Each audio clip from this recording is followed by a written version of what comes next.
And welcome to another edition of Talking To. I am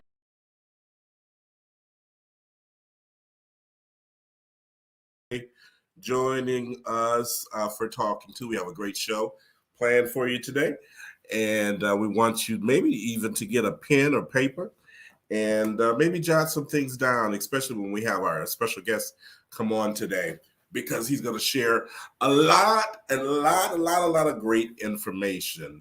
And having said that, we're going to introduce our host, Joanne Tosin Fuller. Good afternoon, Joanne. How are you? You good? Great. That is Yes, so yes. good. How's your day going? It's going good. I was outside today What were you doing working out there? in the yard. You know where I live. I was out there yesterday when it was snowing. I said, "Oh my God, I didn't get my bulbs out of the I got ground." caught. Remember I kept saying I'm not gonna get caught. You I got did. caught. I got caught. And guess what? I pulled out beets out of the ground today. I pulled sweet potatoes out of the ground today. Did Yeah. you, Joe? That is hilarious. Yeah, trying to clean up. You trying to clean up? Oh, and it was kind of chilly out there today. It wasn't bad though. It wasn't Okay. bad. Yeah. Okay, that's good. Not That's too good. bad. That's good. That's a beautiful choker you have on. Oh, thank you. Wear my sunglasses because this is sparkling. Wait, Joanne Tosin Fuller. You need a guard over there. Listen at you. I don't think so. You don't think so? I don't think so. Looks are deceiving. That is too funny. I like that sweater you have on. Oh, thank you very much. This is hiding. It's Oh yeah. You see little snowflakes and everything. Yes, that's sharp. That is sharp. I'm hiding a multitude of Thanksgiving thoughts. Now, for Thanksgiving, I didn't do anything, but as I was saying, we were talking off air. I went to Meijer that morning, and I don't eat bread in the house, but I brought a loaf of bread. I bought peanut butter and jelly, and I bought turkey slices. And when I looked up Friday morning, I said, I ate a whole loaf of bread. I was just sandwiching, going to sleep, getting up, going to make sandwiches. Oh my God. Wow. I would have done better just with a plate of real food. I'm telling you. I told you could have just ran by. You did. Look, I keep carry out, so you could have just ran by, got some carry out, said, thank you very much. Love y'all, and keep it moving. And keep it moving. The car running. You know what? So Christmas is coming. I'm just gonna slow the car down. You tell Rick to just throw a pass. I'm gonna have the window down. Look, he just pass it right through the window. I've had people come by and I just take it outside. Look, hey, how do you cook for a few? How do you cook for a few people? I don't know how to do that yet. No, well, if you don't know, you probably won't learn. So I have some. Yeah, we could have shared. That would have been perfect, but I'm gonna take you up on that, and on the next invite I get for after church. Yeah, I'm gonna definitely be there and get my plate. Now you see, I'm throwing out a hint to you. That's all right. Come on through. So if you're just tuning in, you're experiencing Talking To our host Joanne Tosin Fuller, yours truly Rufus Bill. Justin is at work. He was called back to work, so I don't know if something is going on in the city that they needed his expertise and snatched him from his talk show. So we pray that hopefully it's not too serious. Right, I know. Exactly. Yeah, being a police officer, you never know, but hopefully it's not too serious. Mm-hmm. You're right. So we're praying for his safety. And for those of you, so, when you're tuning in and you're like, where's Justin? Well, that's where Justin is. And we miss him too. We miss him too. So, Joanne, as we have just celebrated Thanksgiving what was something that you thought about that you were very thankful and grateful about? You know what? This year has been it's been a good year. Okay. But I was thankful that my brother could come from Chicago. Wonderful. Because he suffered. Let's see, we haven't been together. Well, he was here a year before last for Thanksgiving, Okay. and right after that, he had a heart attack. No. And what he had, they call it the widowmaker. Mm-hmm. So he had to have surgery and stents and all of that, and he's doing great. He's God. doing really well. And what's weird is that he's always taking care of himself. He's always exercised, always ate right. Yeah. Okay. So, but that I was really thankful when he called me, because I really didn't have any plans for Thanksgiving. Okay. I thought it was gonna be. I was kind of hoping it was gonna be one of those days where I could just lay around, be lazy, But when he called me and said, "I was thinking about, I want to come to Detroit. I want to come," you know what? Then that's when it hit me. That's when the spirit of the holiday really hit me. And so I was so glad that he was able to spend the weekend with us. He just left out today. Did he really? Yeah. In fact, he just called me about a half hour ago to let me know he got back home. Okay. But, yeah, so grateful that that he's still here and he was able to enjoy. Because we lost quite a few friends and relatives in the past couple of years. Right. Some with COVID, some not, but yeah. So that I was really grateful. That's good, and and you're family oriented, and so that's good. You were able to connect and enjoy and do all of that good stuff. Together. Yeah. Oh, and yeah. It is so important that we take these opportunities to really embrace our family members, especially if we like them. Yes. We may not like a lot and don't care if we be around them, but if we like them as well as love them, this is a time of year that was really a blessing for me this time. I miss my brother and my sister-in-law from Toronto. They couldn't make it this time, but because their Thanksgiving is in October. That's right. So we were there for their Thanksgiving, but he had some emergencies at work and stuff that he couldn't leave. So get away. Yeah, but just grateful. We did our FaceTime on good. Just laughing and talking and just having a good time. That's good time. So I'm grateful. Have you invested in Facebook? What is it, portal? Facebook portal. Oh, the little device. No, I haven't. I haven't met it. I haven't run across anyone that has that portal yet. And it seems like they advertise it more for seniors. You know what? It seems that if you don't know how to use a smartphone, if you don't have, FaceTime or I forget what the other one is with the Androids and stuff. I think Duo. Yeah, Duo. Mm-hmm. So if you don't know how to use that, but it seems like they advertise it more for seniors or people who are not tech savvy. So you need to get one. I need to. Great. Rufus, you are doing good. I'm so proud of you. Listen, hey. You talk about OJT. That's what I'm doing. Is OJT. Listen, I want to tell everybody that you can definitely get into the conversation now. We're just shooting the breeze, talking about Thanksgiving right now. We have an author that's going to come on, and we're going to speak with Robert in a couple minutes. So you can go right into the chat and make some comments and whatever you want to do. And I look and see Miss Smith, Sharon Smith, talking about we're hilarious.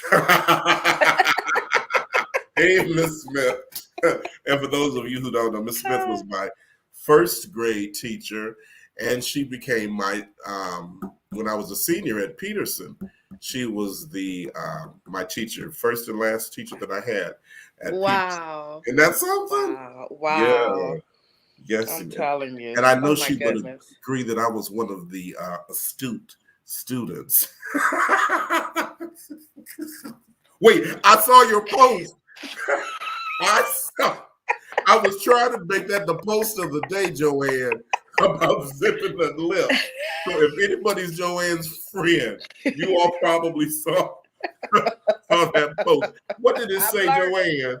I'm learning that everything that comes in your head should not come out of your mouth.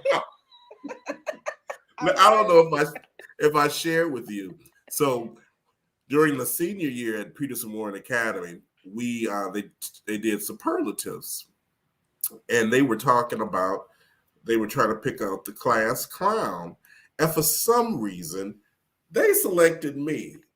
Now, I probably was not like I am now, so I could kind of see me being silly, but I was like reserved and kind of conservative, a yuppie at Peterson. Okay. And when I got wind of that, I went to the lady who was over the yearbook, Miss Holt, and then I went to Juanita Martin, who was the principal at the time. I said, "You are not going to put that in the yearbook." And my parents and Alice see that. And they got me wondering, what have you been doing at Peterson? We paying that tuition, and you the class clown. And you the class clown. I said, "Oh no, y'all took that." I had to use some leverage. Even how old was I? think I was 16 at the time. Wow. I said, my tuition is paid on time, so that should all be able to give me some leeway. Because if Alice had seen that class clown. But anyway, that's enough. I can hear it now. I can hear it now. I ain't seen you out there. I mean, back in the day, it was different for us. Yeah. So now they would say, "Oh, you're gonna be a comedian, or you're gonna be, Now, back then, you were fool. Get in there. You better straighten up. Definitely. You want to see a clown? Wait till you get home. I can show you a clown. A clown on you. I can hear it. I can hear it. Oh my goodness. And Alice had a quick hand with that belt.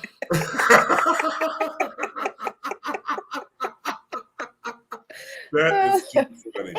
Listen, if you're viewing, please like and share and tell your friends about us. We want to build a great, large community. And if this is your first time watching or listening to Talking To is a weekly human interest show, and we cover any topic, and we have three various perspectives. We have Joanne Tosin Fuller as a mother, as an entrepreneur, a businesswoman, and as a wife. She shares and puts ways in for that. You have me. I guess I figured out I'm the bachelor of the group. And so I bring that element into the situation. And then Justin, his perspective is from a millennial and a minister, a law enforcer, a father, and a husband. So he has me beat all around. He has the full gambit. And so we just talk and have subjects, and we converse and have fun, but we do have, take things very serious on serious matters. And we're going to, with saying that, we're going to move over and introduce today's guest. And his name is Robert Shakhan. He is an author, and his background is in radio. And he hosted a show for many years on WQBH radio, Saturday Morning Gospel with Brother Rob, and he played all of the newer music that was popular at that time, and that and more contemporary. And Rob has a very unique appreciation for music because he's also is a disc jockey, and he or DJ, I should say, and he spins, and he's for hire. So in case when he gives out his number, you can get his number and hire him for the holiday season.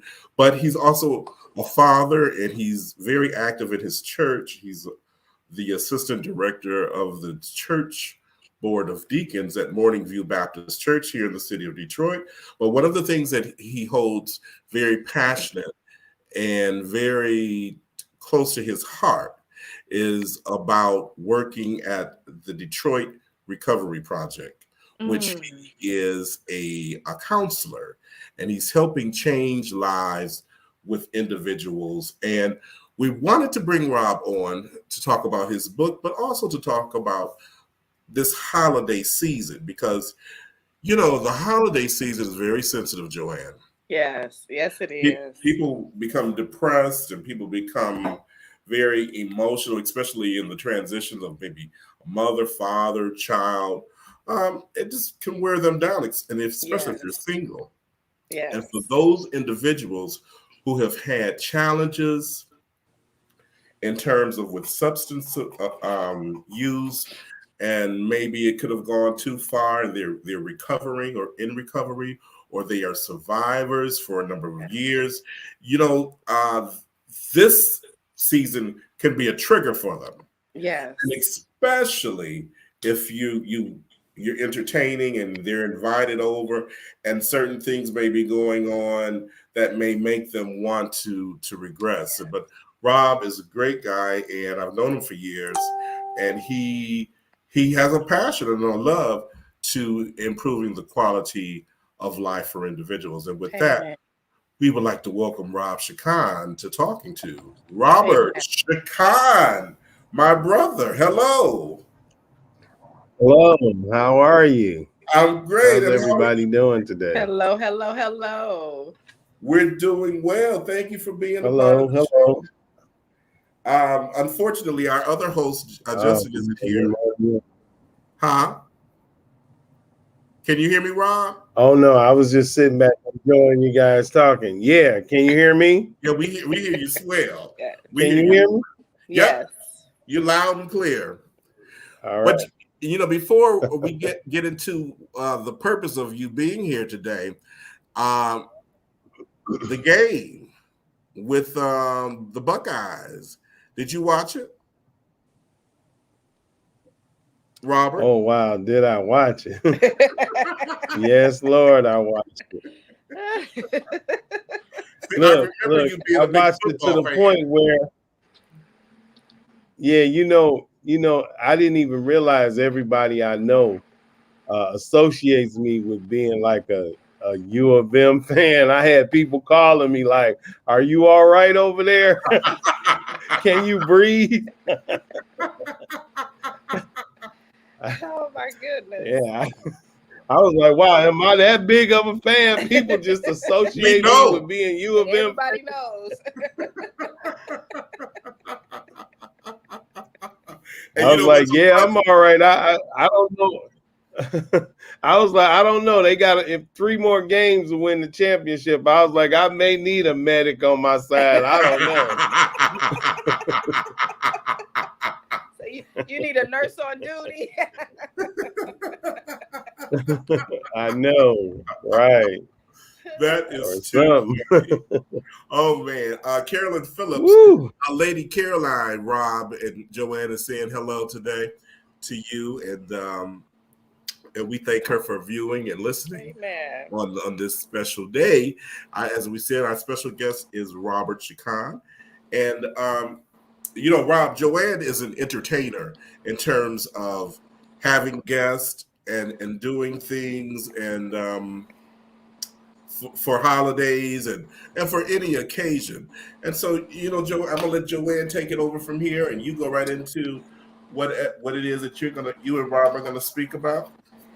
Oh, so I know Rufus brought up the fact that you do counseling, and the center that you work, you're helping people. We were talking about the holidays and how sometimes the holidays can be difficult for people, and it's not, and it's almost like twofold, threefold when you have the winter season coming in.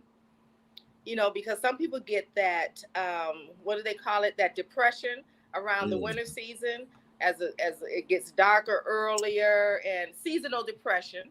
So you have the seasonal depression, you have the holidays coming in, and I guess I'm asking this year, how was that for you? How many did you really have to deal with it a lot this year?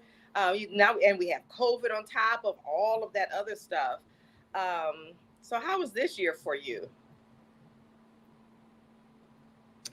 So, I work in the substance abuse industry, and it was a very, very challenging year for us because people were sitting around, and for a lot of times they didn't have anything to do. A lot of your 12-step networks, AA meetings, Alcoholic Anonymous meetings, Narcotics Anonymous meetings, you could not meet face to face. And, that's the greatest healing aspect of somebody in recovery, is having a face-to-face meeting with others with similar problems, and, meeting sponsors and having activities, something to do outside of what they normally did, practice using. So it was very challenging in my industry. I had multiple people that fell off just because they were bored. They didn't have anywhere to go socialize with other, like I said, the most powerful vehicle for remaining in sobriety is having another addict face to face. So that being gone, people being stuck in the house, people having all this extra money Right. from all the government. It was just like a recipe, it was kind of like a recipe. So I think we're slowly coming out of the savings grace is you have a company like us that we stay diligent in staying open and being there for people in recovery. So the people that were serious about recovery, they always could turn to our organizations. We have multiple locations, and we're open most of the week. And you had an organization like ours you could turn to, and if you were really serious about hanging in there with your sobriety, we were open and we were ready to help service you.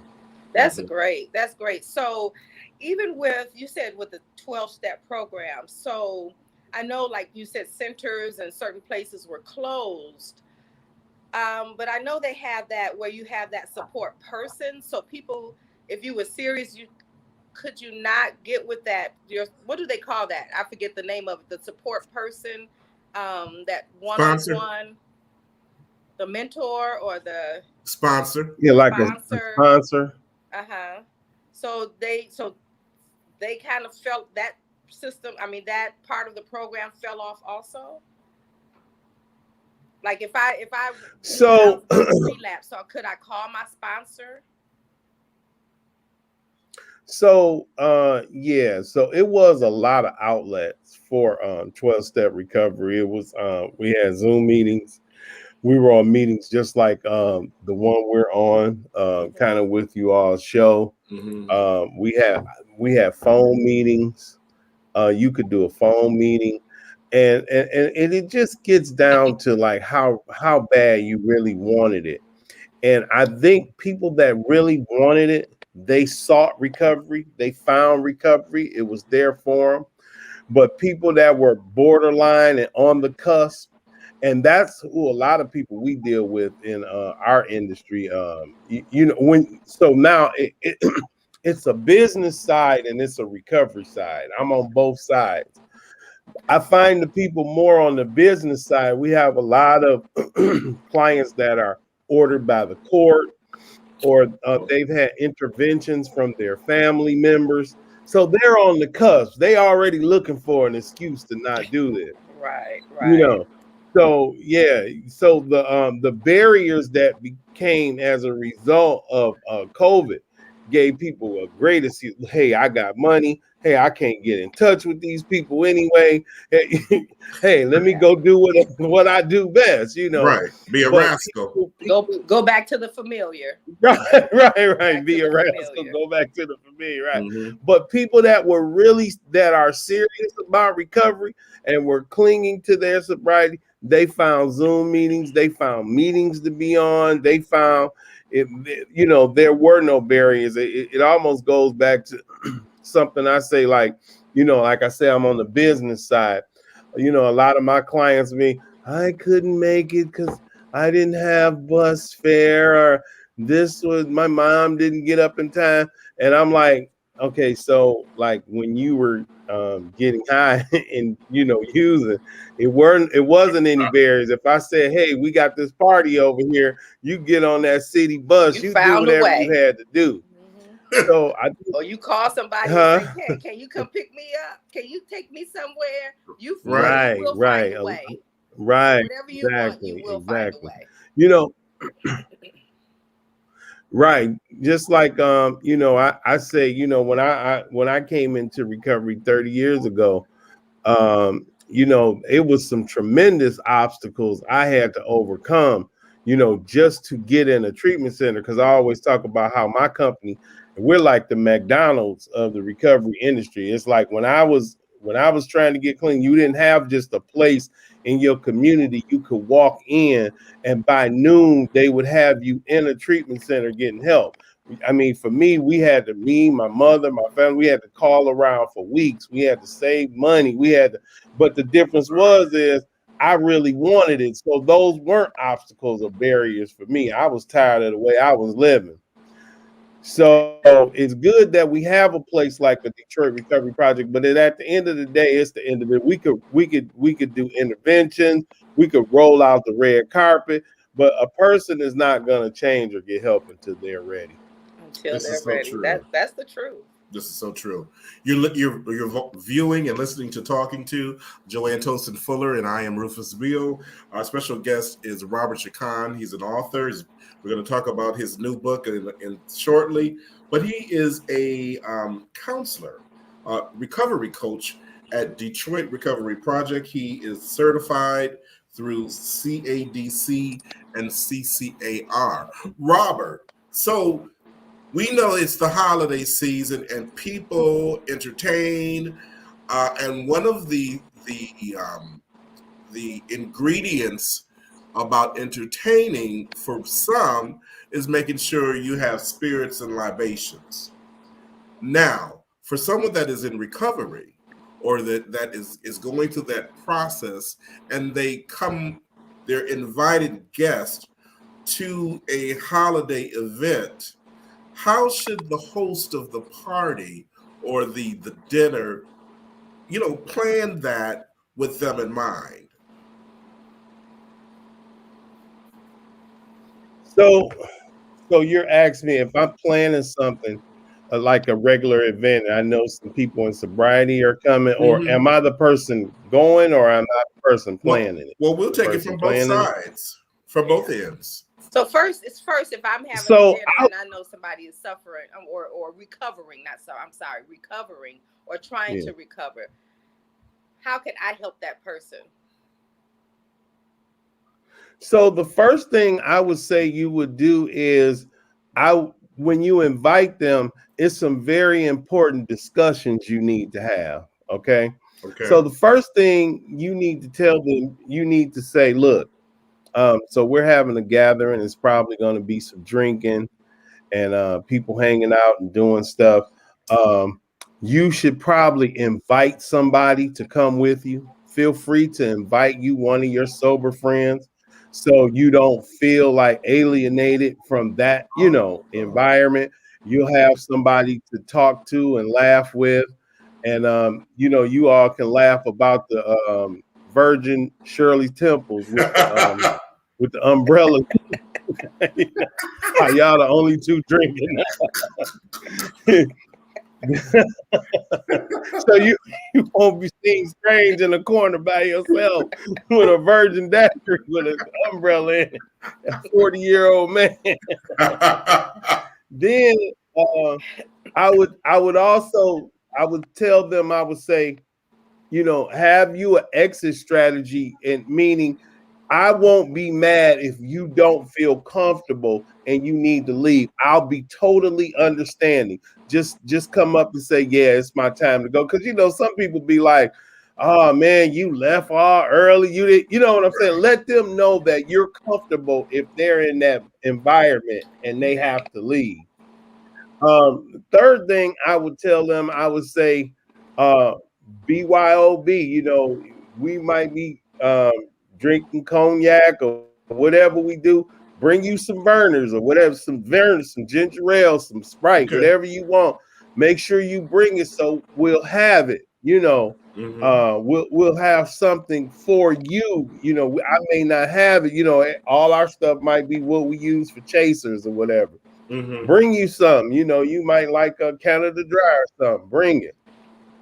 And then, you know, I would also say, uh, you know, keep a drink in your hand. You know, so you know, I would say, you know, while they were there, I would say, hey, you know, have a drink of what you brought, so you know you don't feel like alienated. I'd also say, you know, also it's a room we have in here with the kids playing the game, or go talk to some of the older people, you know, that's just chilling, watching some TV. They may not be sitting there and, you know, end up playing cards and drinking. You probably get a lot of wisdom in that room, you Definitely. know. Go do something other than just sitting around the grown folks playing cards and drinking, you know. And then the last and definitely not least, if you are a good friend, I would say, um, you know, we're having something, and I would like you to come, but it's gonna be some drinking, and especially if they early recovery. And I don't want you to compromise that, but I don't want you to feel like you're not important and we don't want you to be a part of. But maybe this early in your recovery, maybe you should sit this one out. You know what I'm saying? That so you're not making them feel like you don't want them to be a part of, but you more concerned. Now you're free to come, you know, but if you early recovery, maybe you should sit this one out. So that's just a couple of tips. You know, a lot of the tips I gave, you know, are mostly about communication. That's Right. the biggest part. You know, you know, let's address the elephant in the room. Right, Let's talk right. about communication, and let's talk about being smart.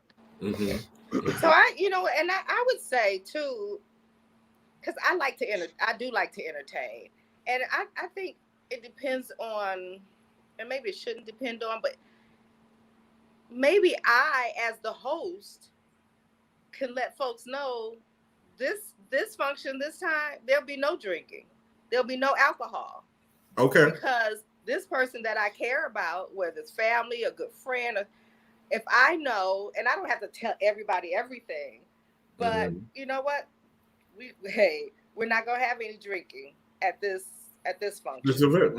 at my house. And that shows too that you really care and support the person that is trying to that's going through the recovery. Yes. Like you said, Robert, especially in the beginning, and you don't want them to feel alienated. And I don't want, for me, it's more of even that tempting, when Right. everybody else is. And so for me, I wouldn't have a problem with saying, you know what, y'all, this one is going to be an alcohol free dinner, an hmm alcohol free party or something. Um, yeah.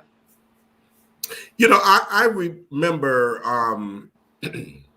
going going to places with friends that would drink, and then they would like it would only take maybe a second, a sip too much, and then they would go overboard. And we would all, well, I don't know about we, but I would look, and just the conversation would change. And then the very next day they would not remember anything that went on. And I'd never associated that with that there was a problem. I should call them out, but I won't. But but okay, Joanne Zip. Don't do Okay. that. But my question to you, Rob, what should people look for? Because we're not really professionally trained and certified, such as yourself and other counselors or coaches, to say, or to be able to look and say, there could be a problem. Um, so that's That's kind of a loaded question. I kind of talk about that in my book a little bit. Okay. Because it all see, and why that's a loaded question, because it all depends on how you were shaped in consciousness and understanding. Because for me, somebody acting in a certain behavior, that may be like, wow, look at this person. But for another person that kind of grew up in that behavior, it may not be that big of a deal. You know what I'm saying? Um, like I could go out with somebody and see them getting drunk and slurring their words, and like, to me, I might be like threw back by that, like, wow, look at this guy. But somebody that grew up around people that do that all the time, or that's just Their business norm. as usual. Their norm. Mm-hmm. Yeah. So for me, being in the business, how I identify people as, when people come to like a lot of people are court ordered and they don't think they have a problem. You know what I'm saying? Okay. To me, if you find if you find your way to my doorway, it's something wrong with you. You may not know it. Whether you Something believe is it or wrong not. with you. Right. Right. I'll give you, for instance, I had this one girl, she was ordered by the court. She swore she wasn't an alcoholic, right? But she was, one day she was telling me her story and she was like, so yeah, I got a tether on my leg because she I guess she got in trouble and she had to blow into this apparatus to prove all day she's not drinking. So I guess she didn't prove it because she tried to drink and she had a something like a tether on her leg. So I was like, well, what made you think? She was like, well, one night I was sitting up and I was searching through Google and encyclopedia, like how much could you drink before you could get detected that you had something in your system, and how many hours. And I said, wait a minute, you don't think you had a problem? And you sitting up for hours trying to research how long you could drink, and how many hours it would take before it's detected in you. I said, most people don't put that kind of research into nothing. No, they don't. So I said, to me, right, I'm like, in my mind, like, this person really can't see that she have a problem. First, that you sitting on here with a tether on your leg because you refuse to stop drinking after the court told you to. You've been stipulated by the court. And so, for me, Rufus, it's I think from that angle, pointing out someone's addiction, it's kind of hard because when you're in it that deep, it's just hard to see. We got a saying in recovery, they always say we the last one to know. Right. I talk about this some in my book too, things we just become totally unconscious to. And that's just a tough question. That's a tough question. Pointing out, when do people feel like, because, and then I'll say this just in closing to wrap up the point.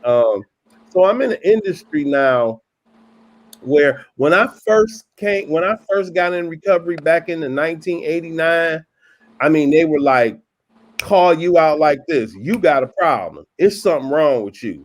But now that money has come into it, recovery is like $1 billion industry now. Yes, it is. And now we're kind of like, yes, it is. And now we're kind of more like, well, we'll have to just let the person have to admit it, because, and the thing is, because we don't want to alienate these dollars that's at our door. Right. So the way I've been trained in this industry now is, That's the bottom line. Yeah. The way I've been, the way we're trained now in this industry is we don't call out people deficiencies.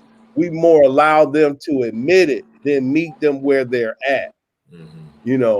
More than calling them out. So I've kind of been trained in that way now. So you're saying that because of money, I know back in the day, it was like, unless you had money, that was the only time you could go to recovery. A lot of times, a lot of these places, you had to have some money or somebody with some money to pay. So you're saying now that Right. there is like government monies that what each person that comes in, or what are you saying when you say that it's different now than it was back then, and because of the business side? So I'm looking at, I'm my mind goes to, oh, so there's government money per person. So what are you saying? So now, you know, I think more in the beginning, like the 80s, it was more like people like, well, let's create this industry because we really have this sincere desire to help people. I'm not saying the sincere desire to help people isn't there anymore, but now it's so much money in it. It's like where they used to, you would come in a meeting, people would tell you, they'd say, hey, sit down, shut up, listen to this information. You need to get some help. Well, now with this, you know, it's an industry. It's like, you know, it was a time, if I tell somebody to sit down and shut up, I may alienate them and they leave out the door. Now with the money in it, you can't take that chance because at the end of the year, that grant say you got to service 1,000 people to get this $1 million grant. Got you. Okay. You get what I'm saying? So now you can't just tell nobody sit your A down and shut up. You got to be like, well, you know, can you kind of be a little calm so we can teach you something? You know what I'm saying? Like, yeah, you know, it used to be like I had a guy come in my office the other day, and so he had got in trouble with opioids. And so he came in my office high off of some weed or something. I said, well, man, you high. I said, you look like you high now. I said, ain't you going to get in trouble with court being high? He said, nah, I can smoke weed because I got a medicinal card. I just can't get caught with no opioids in my system. And therein lies in 2021. Therein lies 2021, the state of like the industry is kind of like, well, okay, well, I used to smoke 30 blunts a month. Now I just smoke 15. That's progress. Where it used to be like total abstinence, like, no, we jumping down your throat. You don't have no. But I found out that aggressive style kind of helped people stay clean, and they lost their crutch and they build lives outside of the substance. But it's more like we got to kind of wean people off because you don't want to alienate somebody out that door and then don't get the funding, because you got to get the numbers to get the funding. Right. And you know, in a way, I mean, I understand, but it seems sad. So in a way, you really can't be honest with people. That's what it sounds like. Correct me if I'm wrong. So you really can't be honest. You really can't speak. And now it's like we pussyfoot around issues, and not just with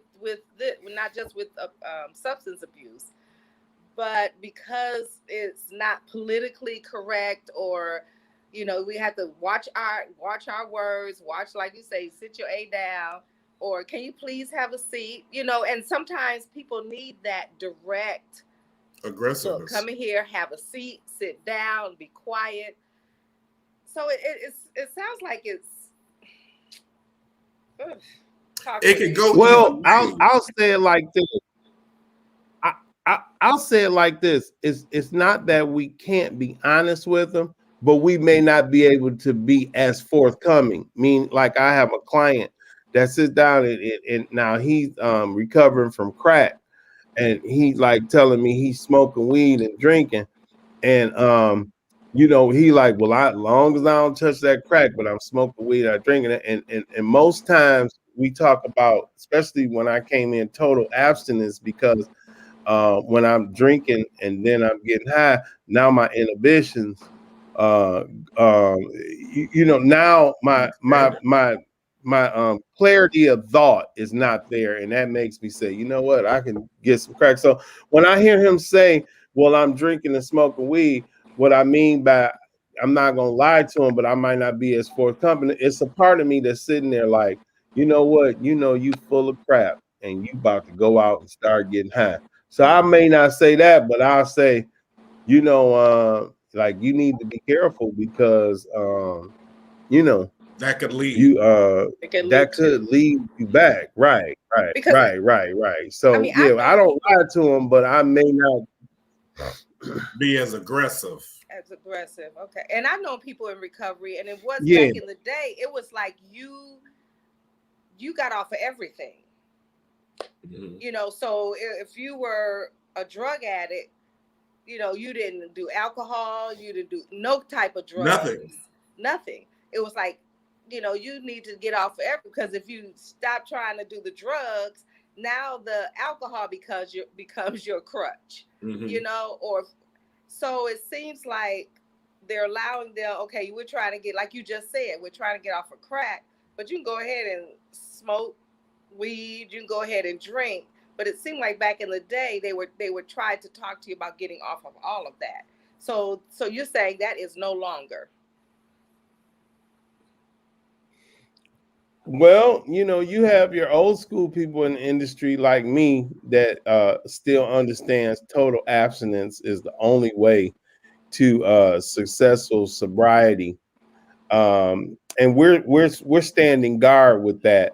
But the way the trainings are, the way we're trained now. So I'm still gonna believe what I believe, but the way we're trained now, it's like you have to be open that everybody can't get it like that, and some people just need to be more rewarded for their progress. And so that's the industry now. And so Mhm. if I'm going to be in that industry and help people, I have to kind of yield to The new method. what's proper for that.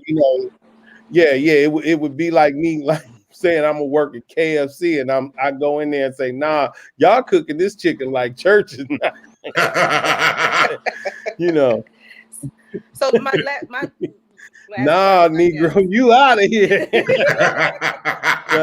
We use 11 spices. Herbs and So spices.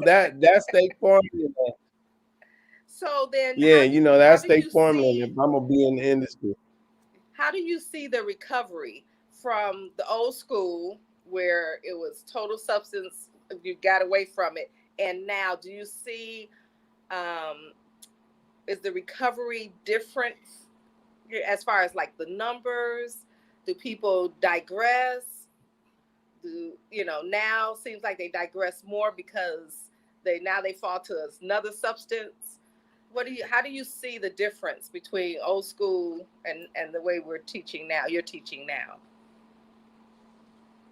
So what I would say is there are universal laws in the universe, and it's universal laws that stand true no matter what. If money comes into it, people, is one universal law that stands true is you're not going to get this until you really want it.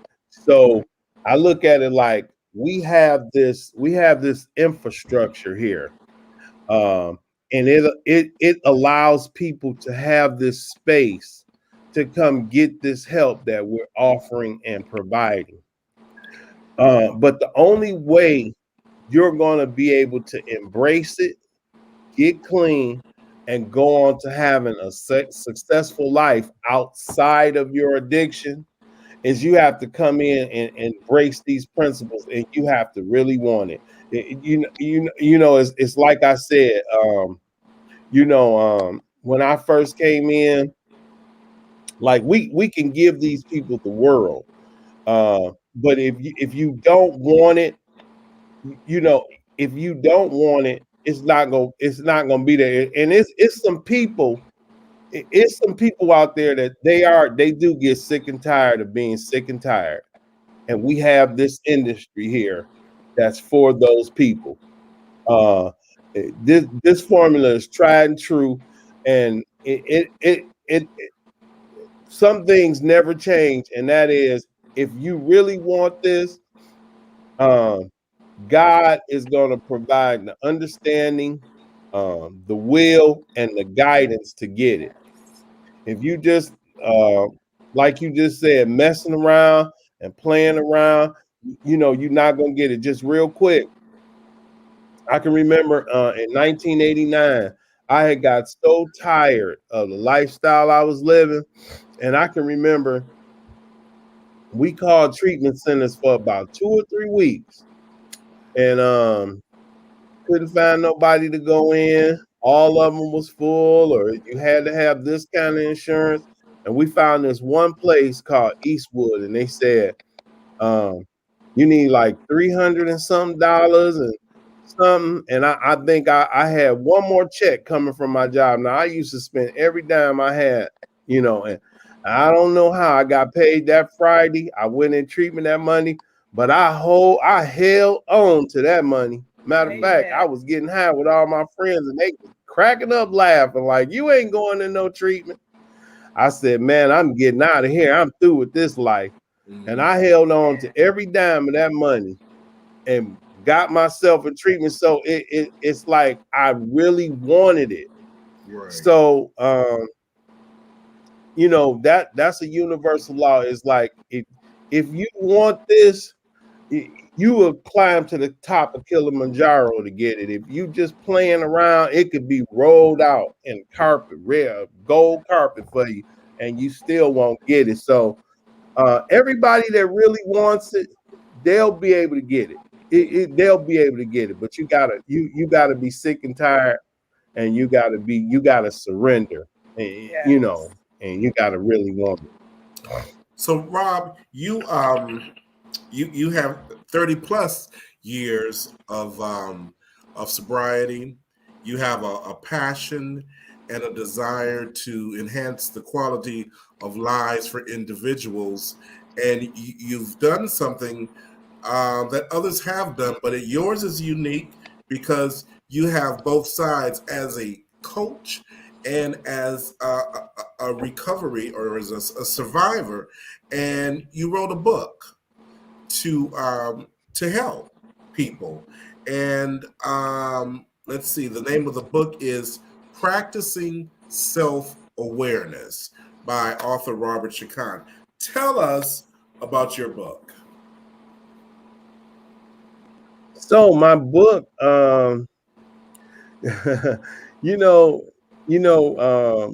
Rufus, we go back, and the journey for my book actually started at WQBH. Really?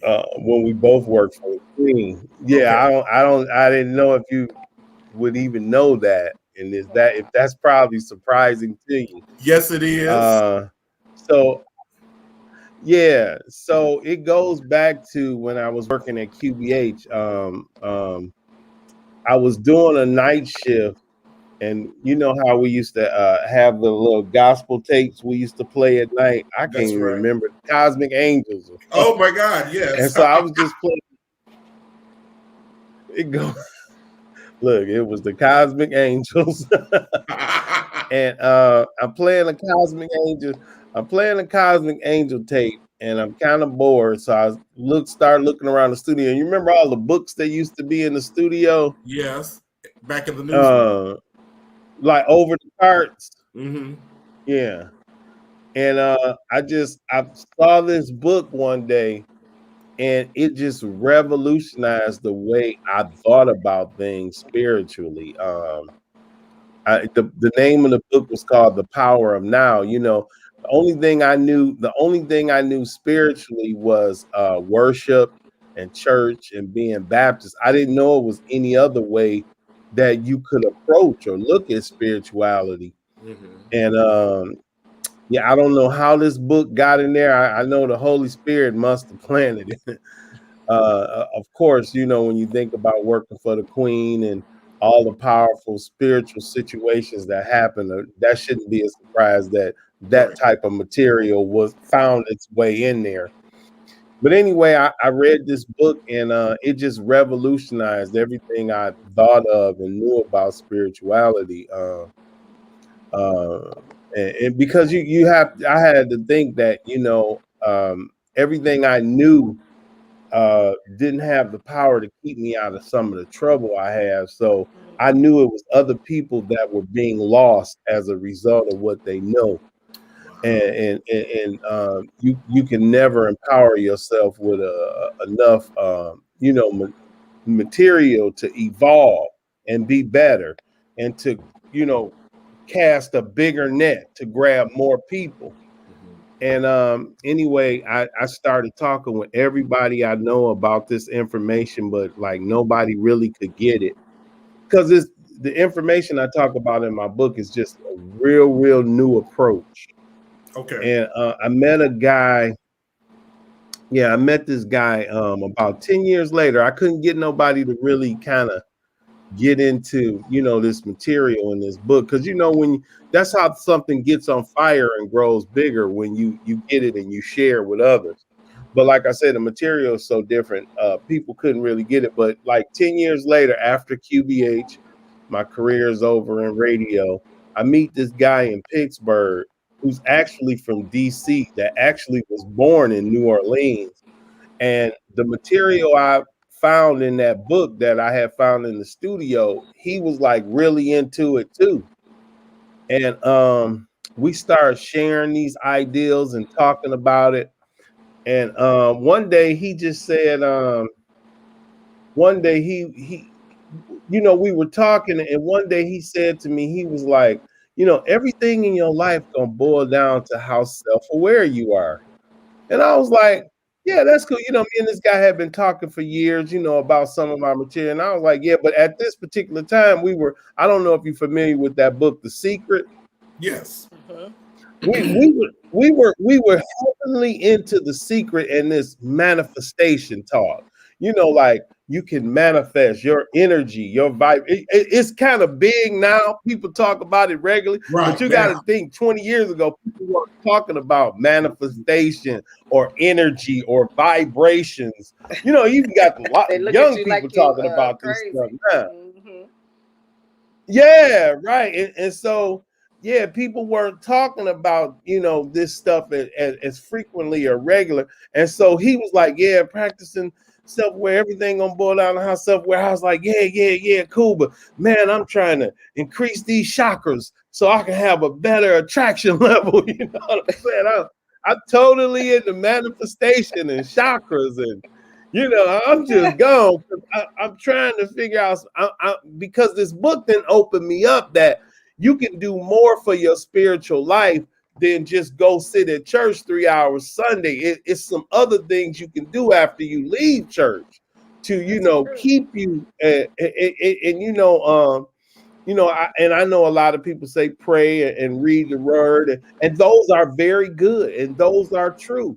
But some of us, we need more. We have to look at our life and say, did this get me where I wanted? And if it didn't, I have to keep on searching for things to lift me.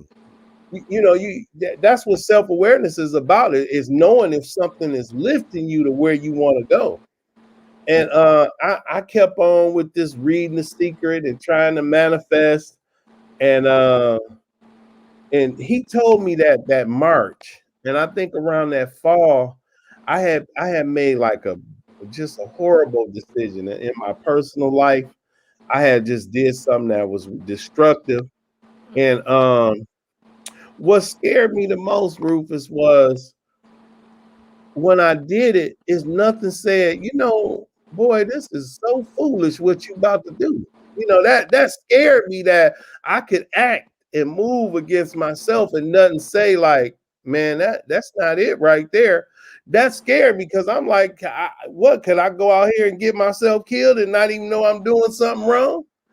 And so I was laying back on the couch one night, and I was just laying on my couch, and I was thinking about, the trouble I had, because I had also got in some legal trouble. I was thinking about what I had did. This is about a little over 15 years ago. I was thinking about it, and I just heard his voice just come to me, like the Holy Spirit just gave it to me. It said, everything in your life gonna come down to how self-aware you are. And I got up from the couch like, what? And Now this is the big part. This is how the book came about. Is I said, so I was sitting up thinking about how troubled I was, the trouble I was gonna get into, how guilty I felt, how let down, let myself down. And soon as I thought about it, I said, you know what? I'm gonna watch myself all week. 'Cause he said everything is gonna boil down to how self-aware you are. And just like that, instantaneously, all the fear, anger, doubt, guilt, everything like in a snap of a hand. And I had nothing ever had the ability to change my emotions about a thing on a dime like that. That let me know it was something there. Because when you trouble, how when you trouble, people are like, oh, it's gonna get better and call me if you need something, but you like, yeah, but you still feel horrible. You know what I'm saying? This was different than just this this thought about practicing self-aware. And I did. I watched myself, and I know people hear us say in the self-awareness community, watch yourself. Ain't you with you all day? We're with us, but a lot of times we wake up and we just be moving almost like a robot. We don't really like watch ourselves. How we think, why we think the things we do, how we move throughout the day, different things that disturb us. And I just watched myself this week, and I was like, "Oh, okay, I see how I got in trouble now. I didn't even realize I thought like that much through the week." And so, like I had ended up getting out of the legal trouble. It was like a miracle from God the way I had got out of that, and because my spirit and my energy began to change. And then at Christmas, it was around this time of year.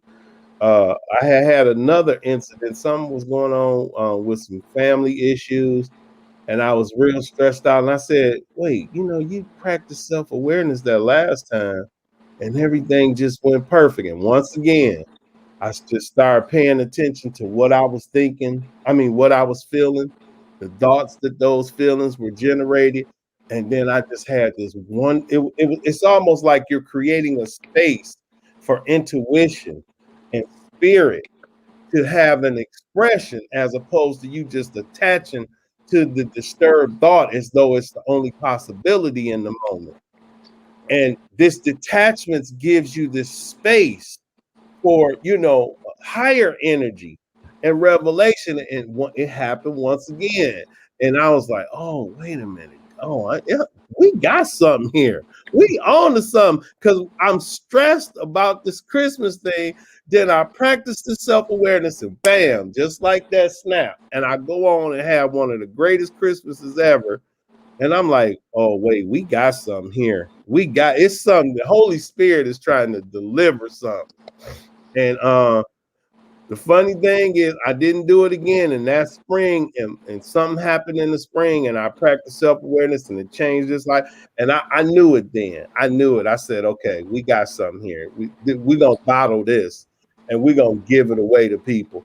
And so I started writing on it. So I wrote on it. I started writing about things I was discovering, practicing self-awareness for like about 10 years. Really? Let me say this, not writing on it the first 10 years. I just was, discovering, because, when something comes to earth, just like, when something was revealed on earth, just like lights. I know people think electricity's been here forever, but it really hasn't. About 60 or 70 years before that, my grandparents' time, they was using candles, And when a new ideal comes to this earth,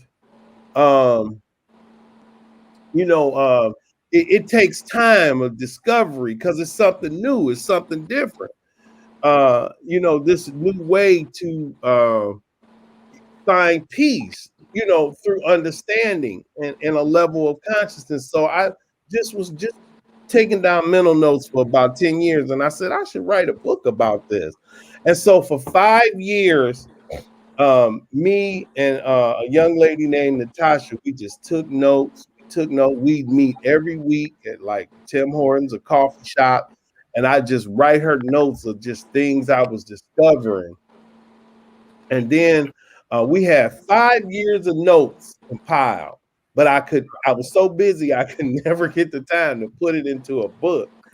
And then the pandemic had happened, and people, a lot of loved ones was dying. People were stuck in the house, and so I was in the house just stuck with nothing to do for about 3 months. And I said, you know what? Something said, you know what? Why don't you take all of those notes you compiled and put them in an order where it's a book? And every night for about 3 months, Rufus, I just wrote and wrote and wrote, and it all came together, like collectively, like in this great line of thought. Mm-hmm. I might be saying that wrong, but this great train of thought just all came along. This cohesive train of thought about what practicing self-awareness just all came together in this book. One of the mantras of the Home of Love is right thinking, right speaking, right action. And as you were talking about the self-awareness and how when you said you needed to govern yourself and you had to watch yourself to see what you were doing, you're dealing with consciousness, subconsciousness, because you spoke about how when something is new, it takes it a minute.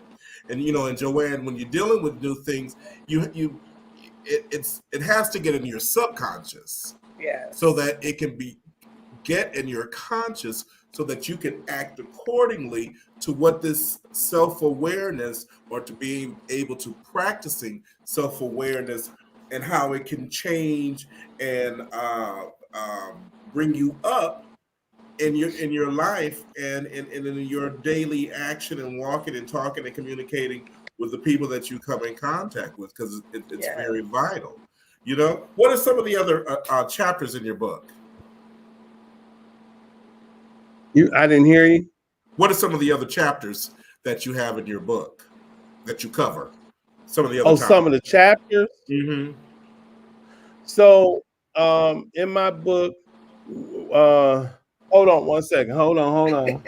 All right, hold on, everybody. Hold on. So you know what? While he's gone, so that self-awareness, I believe in that. I believe in that self-awareness, and I believe that when we are not self-aware, we self-sabotage. Yes. A lot of things, and it's basically what you just said, Rufus. Because when God gives us a lot, and I know I have self-sabotaged, and so because I was not aware, and when God gives us things, and we try to go into it without being self-aware, without really getting it into, like you said, the mind, the subconscious, getting into the thought process of how do I execute, we sabotage ourselves. So I believe that. I really do. Go ahead, Robert. And I agree with you. Oh yeah. No, that was a very, very good point. And that's what practicing self-awareness is about. It's about, you just brought up a good point. Watch this. So it's the secret is trying to tell you how to manifest, because I was doing it all, putting $100,000 checks on the wall, singing money songs all day, say, because if you want to, but that's why when he said practicing self-awareness, I said, yeah, leave me alone, man. I gotta put these $100,000 check on the wall. But like you just said, what I had to find out was I had to be able to stop sabotaging myself, because you can manifest all the great things you want, but if you don't learn where inside your consciousness you're sabotaging your own self, that's right. Whatever you get, you're not gonna do nothing but ruin it anyway. That's right. If you like, just think about it, because a lot of times we'll have thoughts like, man, every time something good goes, something bad is coming. You know what I'm saying? We don't even know that. That's self-sabotage. Or every time some money come in, some go out. Right. well, when I get there, I know it's gonna be some haters there. It's gonna be some people hating me. But every time I come out,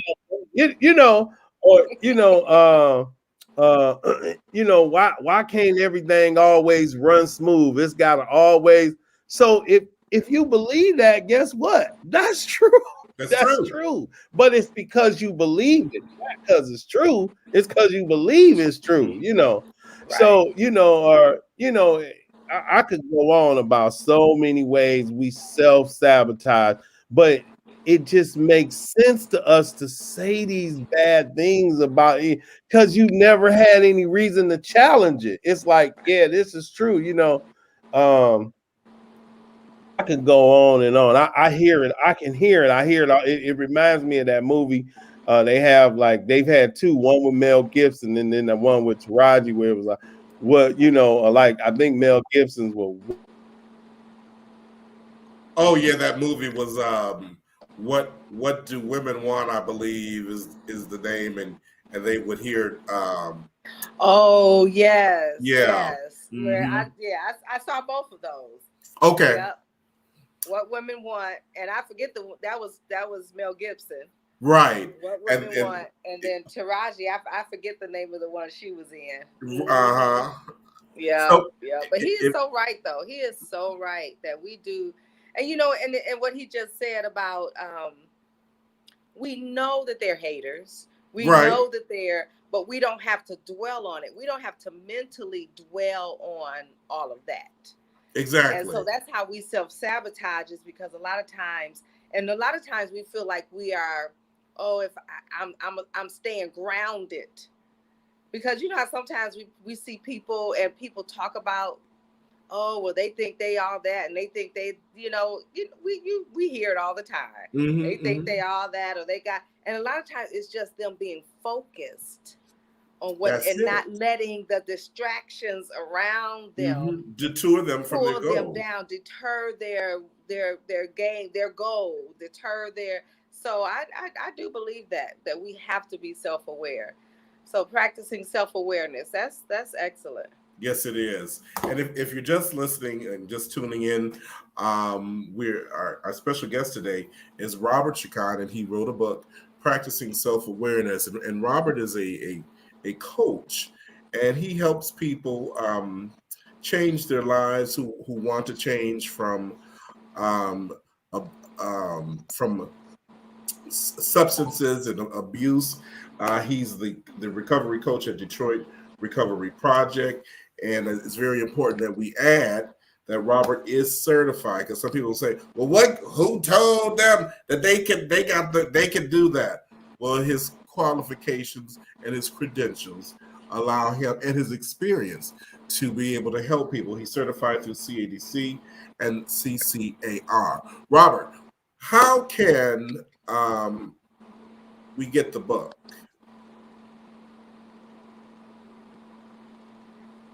Oh, let's see here. I think I did something, Joanne.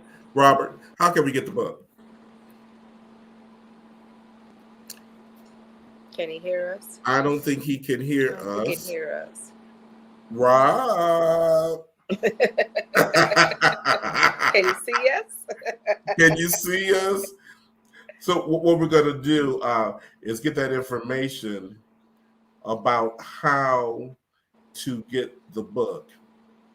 And let's see here. Now I'm trying to multitask here.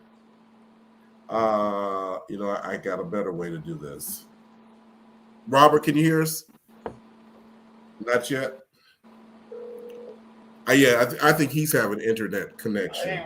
Oh, okay. Robert Shakhan. Okay. So what we did, Joanne, I got Robert on the phone. Robert, can you hear me? I can hear you loud and clear. Joanne, can you hear Robert?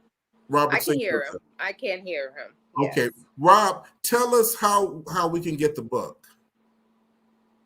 Okay, you can get it off of my website, rshakan.com. That's rshakan,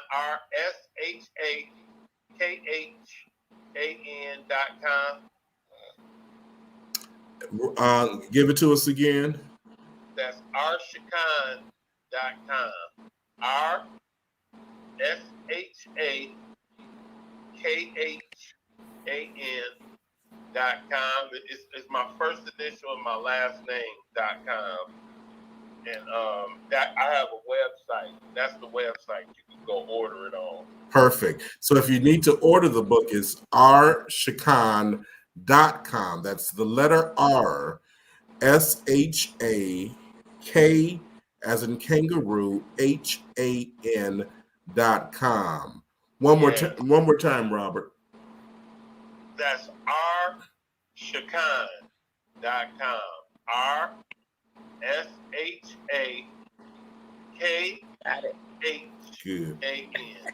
Perfect. Yeah. We got you covered, Robert. Now, if somebody wants to have you and come speak, do you? I'm sure you do engagements like that. Yeah, I've actually been speaking all over the city about my book, and it's really been a big hit. I'm happy to give out this new passage. No, this new I call it a new passage, a new pathway to peace.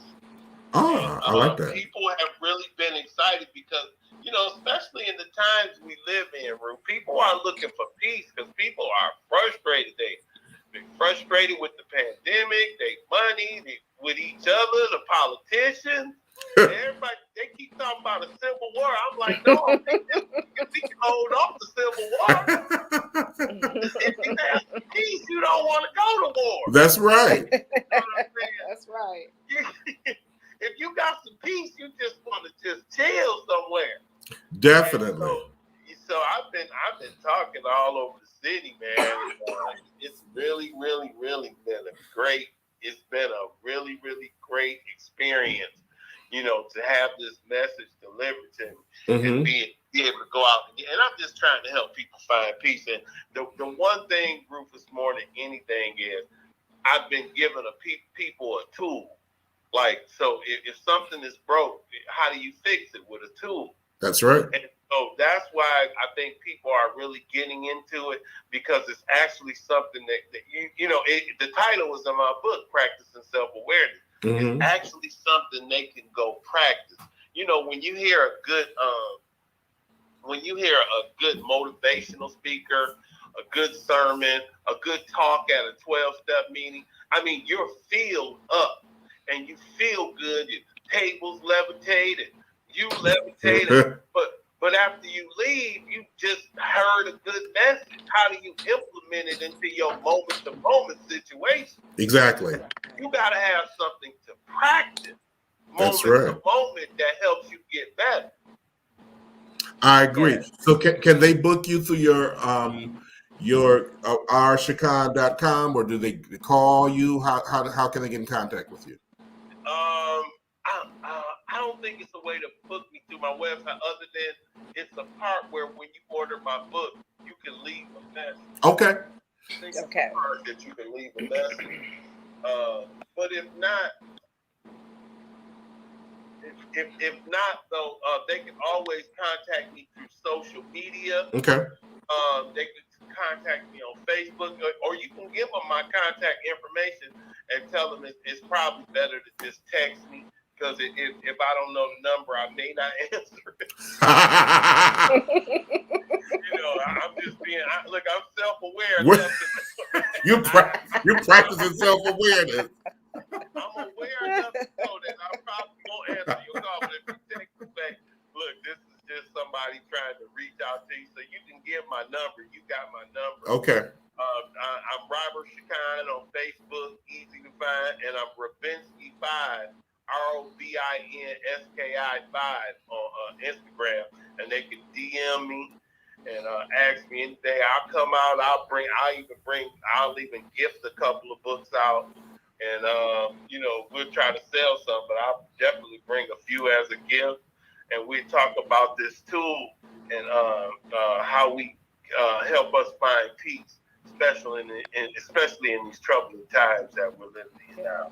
So when you go out on your speaking engagements, we're going to do a special promotion campaign. Buy 5, get 2 free. I like that. Yep. You like that? Share them. Give them to a friend. Give them to somebody Right. you think needs. Exactly. That's right. That's right. Give them to a friends. And also, let me do a non-shameless plug. That Robert is a qualified DJ, and if maybe you're having something, and he didn't ask me to do this, maybe you're having a sobriety event, and he would be perfect to come and to play music and to set the tone. Joanne, Robert is a very unique individual, and so we would be at work at the station, and Robert was the production manager as well as a talk show host for his show. And whenever we would see something crazy, Robert would always shake his head and say, "That rascal." So when I said earlier, I said, "Being a rascal," I was thinking from the past. And once again, Rob, we're so glad that you were able to be on the show with us today. Yes. Oh, Thank you, Rufus. Thank you. I appreciate you calling me and asking me to come on, man. This has been a joy. Because that's all I do all day is talk about self-awareness in my book and different things to practice. We talk about the split self, and we talk about neutrality and different stuff, and we talk about the mind and the spirit. So this is what I'm passionate about, and I'm always open and willing to come talk about it. and we're going to have you back on the show, okay? Okay, that would be great. All right, Robert, you have a great holiday season. Okay, thank you.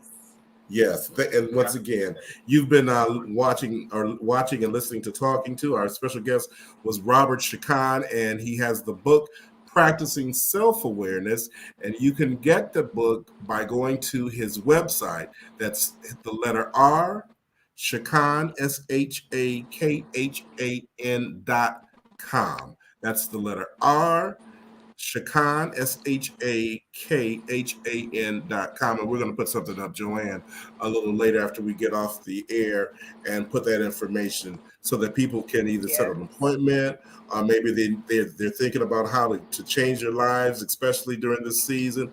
Maybe they need to go into recovery. So as Rob said earlier, we're going to provide the tool that's going to help people. And what was the name of his was it Detroit Recovery? The name of the company is a Detroit Recovery Project. Okay. Detroit Recovery Project. And so, we give an invitation to those who may know someone that may need it, or you may need it yourself, to contact Detroit Project Recovery and speak with Rob and some of the other able coaches that can assist and help change lives. Yes. And Joanne, we got a couple of new listeners today and followers. Caroline Phillips and Darlene Chiavo. And then we have some of our faithful listeners, Alice Bronner, Pam Johnson. She's a Buckeye girl. So, and she always talking about them Buckeyes. Girl, bye. About to get in trouble up in here. I know. Now, see, I need to practice self-awareness and zip that lip. and then we had and then we had Miss Smith, Sharon Smith, and Allison. Yes. So we're just very thankful for all of those, and Max Crawford. She's a great supporter too of the broadcast. So Joanne, did you enjoy today's interview? I did. I really love self-help. Mm-hmm. And I that self-awareness, the self-help, because I'm a big advocate of it. I am. Yes. I'm one of those who reads, who self-help, who believes that the energy you put out, I do. And I'm a believer of it too. Yes, and it makes a difference. It really does. Yes, it does. And it's in fact, we were having a conversation with some friends. We were always having this conversation, and people tease me. They say, "Oh, you always smiling." And so, in fact, I had to sing at a church last week, and so somebody texted me and said, "You smiling while you singing?" And it's like, you know that bad things are happening. You know that negativity is around, but I don't have to live Right. in it, if that makes sense. I don't have to. Exactly. It I know does. people. You know what I'm saying? But I don't have to dwell on it, and I don't have to live in it. And so my mindset is totally different, because I don't dwell on the negative. I don't dwell, even though I know it's around me. I'm not Right. naive. I'm not To it. stupid. Mm-hmm. But I don't have to dwell on it. I can look at the positive things that are around Exactly. me, even in the midst of. And and Of it goes crazy back to me, things. where can you praise God even in the midst of some turmoil that you're going through? Can you still praise him? And it also goes back, and this is my last statement, the difference between joy and happiness. How about that? If the joy is there, like the That's scripture, right. the joy of the Lord is my Your strength. strength. Mm-hmm. The happiness can come and go, but that joy, this world Remains. cannot take it away. You're right. You're right. And So that's it doesn't mean important. that, I know things happen. Things have happened to me, but I don't dwell on it. And Mm-hmm. so that's, to me, that's part of that self-awareness that he's It talking about. is. Definitely. We're not the condition, or we're not that situation, or that circumstance.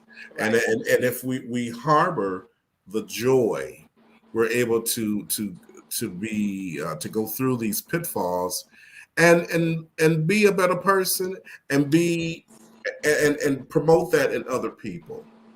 Yes. Which Yes. Joanne is always This was is. a good day. This was a This was a good good day. day. Good day. Justin, we missed you, buddy. We miss you. Look, hope they're not working you too hard I today. know, definitely. And you know what? Where I'm going tonight. You don't know, but let me tell you where I'm going.